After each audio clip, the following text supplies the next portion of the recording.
music. I'm doing Meet the Depressed today because David Gregory doesn't know how to do it. Go ahead. Learn and listen, you big dummy. Now, over there at the Wall Street Journal, over there at the Geek Squad, they call the editorial board. You can lower that a little bit. We have some IRS statistics that they've highlighted. Not only is Obama unleashing all kinds of hell in the metropolitan areas, let's talk about these millionaires and billionaires, shall we? And, of course, for Obama, millionaires and billionaires means anybody earning over $200,000 a year. You can lower that just a little more. Thank you. In 2007, they report, based on IRS statistics that just came out yesterday, there were 4,536,000 tax returns at $200,000 and above.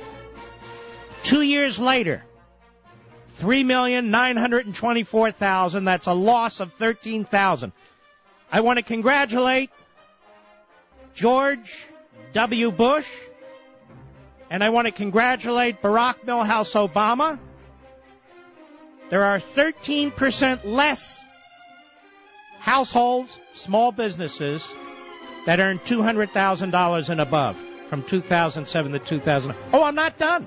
Let's focus in on millionaires, shall we? Tax returns of $1 million and above. In 2007, there were 390,000. 2009, 237,000. That is a loss of 39%. Let's have a cheer. Happy days are here. Let's focus in even more. $10 million and above. Businesses, individuals with tax returns at $10 million and above. In 2007, there were 18,394. Today, there are 8,274. A 55% loss. Isn't this great, America? It's wonderful. Stick it to the millionaires and billionaires. Well, we are. And there's less of them. There's 55% less tax returns at $10 million and above. Where'd they all go? Well, they don't exist anymore. They either left our shores or they're not earning as much anymore. Now, what does that mean to the government treasury? Just to show you how destructive statism is when practiced by a Republican or really pressed to a new height, Marxist-level heights, by our historic president. Taxes paid in 2007, 200,000 and above tax returns, $610 billion into the federal coffers. How about 2009? $434 billion, a loss of 29%. Taxes paid on tax returns of $1 million and above, $309 billion in 2007. In 2009, $178 billion, a loss of 42%. Now let's really go after the big ones. Taxes paid on tax returns of $10 million and above.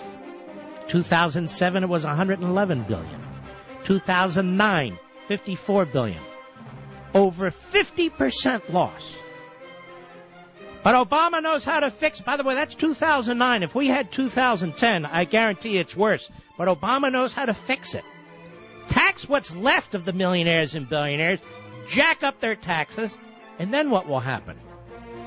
You'll get less revenue into the federal government. There will be less millionaires and billionaires because they choose not to participate in this process. So what happens to all those teenagers in the inner city?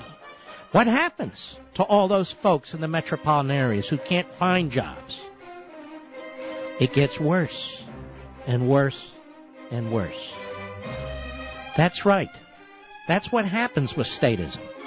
That's what happens when you emphasize equality over opportunity. That is, equality of outcomes. Less billionaires, less millionaires, smaller middle class, more and more poor people. This is where he's driving us. Meanwhile, off to Martha's Vineyard. To do what? To contemplate? No. To have a grand old time? To eat lobster, blueberry pie, Grand old time. You know, I read where this libertarian wants to set up his own islands. Or at least he wants to participate in the experiment. I can see one of those islands. We'll just call it Martha's Vineyard. We'll have all the millionaire and billionaire liberals, white liberals, as a matter of fact, and they can be joined by Ron Paul and his supporters. That would be a hell of an island, wouldn't it? What can we call that island, Mr. Producer? I don't know what to call it. Paulopolis? I guess we could. Or Obamanopolis. Or Obamanopolis. Or whatever they want. Meanwhile, ladies and gentlemen, you have completely lost faith in this president's ability when it comes to his efforts on the economy. This from Gallup. By the way, David Gregory, you hear that music? That's yours. I'm teaching you how to do your job, you big dummy. Gallup, Princeton, New Jersey. A new low of 26% of Americans approve of Obama's handling of the economy, down 11 percentage points since Gallup last measured it in mid-May, and well below his previous low of 35% in November. Obama earned similarly low approval for his handling of the federal budget deficit, 24%, and creating jobs at 29%. This man is cruising toward an electoral, not only an electoral loss, a landslide loss, assuming we can nominate a conservative, an articulate, confident, serious conservative. Because, ladies and gentlemen, kill the music. I can't stand it anymore. Because, ladies and gentlemen, not only must we stop the decline of America, the hands of this president and his party, but we have to actually reverse course if we're going to save this society. There's only one answer to this, and that is our founding principles. There are no other answers.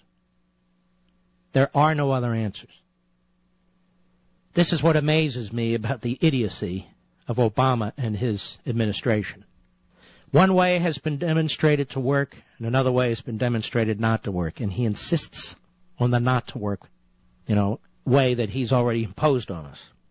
We can't get through this with a mushhead Republican. We can't reverse course with a mushhead Republican.